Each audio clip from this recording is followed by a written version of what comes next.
Hello, C.Drying, author of the Transcendental Focal Point, Images and Thoughts, a newly published book about having transcendental experiences.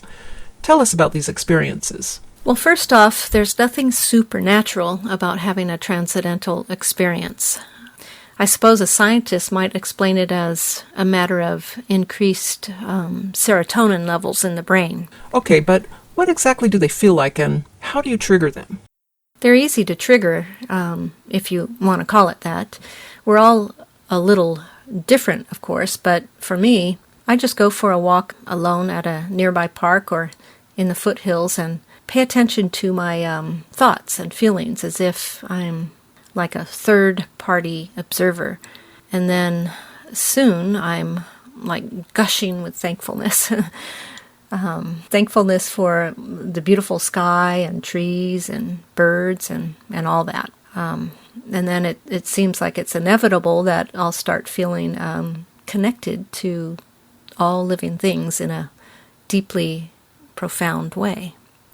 So do you think if I tried, I too could have a transcendental experience? I think the act of observing yourself while alone in nature will yield a contemplative mood that would likely lead to a feeling of gratitude. And there's nothing supernatural or mysterious about having a good feeling while in nature, of course. In fact, the history of literature is full of descriptions of transcendental experiences. Oh yeah, that's right. You talk about the American transcendentalists in the introduction of the book. Yes, and especially Ralph Waldo Emerson, who was the foremost transcendentalist writer of his time. Which was the 19th century, right? Right. Ralph Waldo Emerson was born in 1803 and died in 1882, I think. The American transcendentalists were all about communing with nature.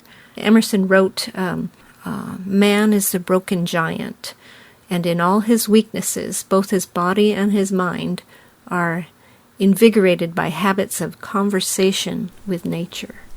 Oh, and just to note, the language, of course, is not gender inclusive.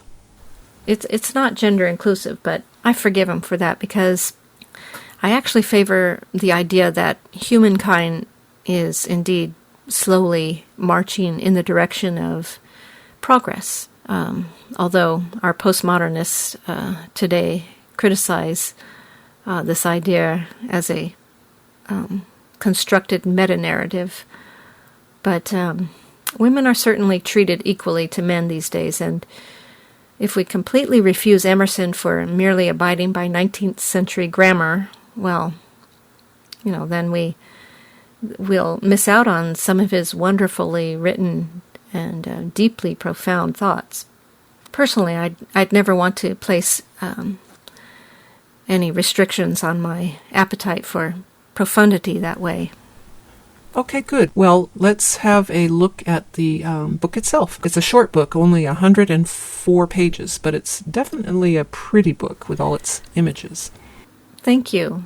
Yes, it's short because I wanted to keep the price low because I intended to be a gift that people can give to each other. But after the printing cost and Amazon's slice, $13.99, which is the price, ends up being pretty close to cost. The inside is full color, so I imagine it's relatively expensive to print. Yes, and the graphics extend to the edges of the pages, which is called a bleed, and it adds cost too. But since I intended it to be a gift, I had to make it as beautiful as I could. I think it will make a very nice gift. Thank you. Let's go back to the transcendental experiences. You claim the thoughts you've written in the book come from transcendental experiences. It's a funny thing. I've been a hardcore logic and reason type of person for most of my life, but whenever I'm having a transcendental experience, because I'm out in nature taking pictures of pretty things, I can't stop the flow of thoughts that happen to be predominantly metaphysical in nature, I guess. So So yes, most of what I've written in this book comes from those moments when it's just me and my camera out in the world. How about if you read a few passages for us? Okay, here's one. It's very short. It's from the section... Actually, all the written down thoughts are very short, usually 1 or 2 sentences. Yes, I was very focused on the idea that this book would be intended as a gift and not necessarily a book for an avid novel reader. So I edited my thoughts down as much as possible. I see. Go ahead and read a few lines. Okay, so the way I organize the book is by topic in alphabetical order. So I'll read from the section titled Credo. Science is my religion.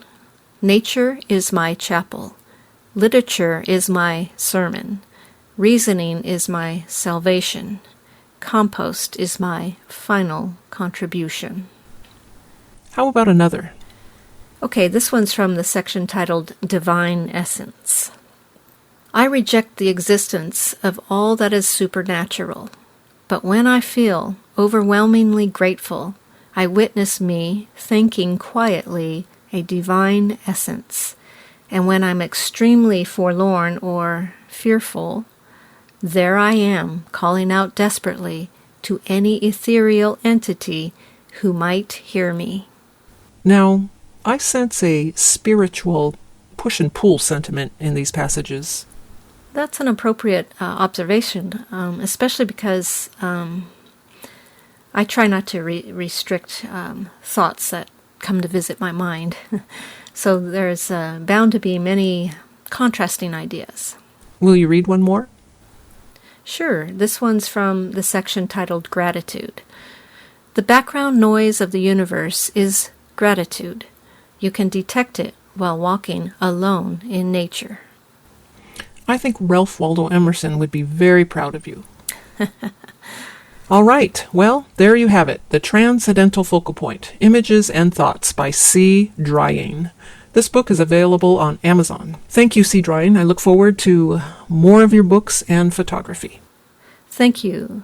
Thank you so much. And for those who would like to correspond with me about the book, can go to my website, which is http://cdrying.me. So that's CDRYING.me.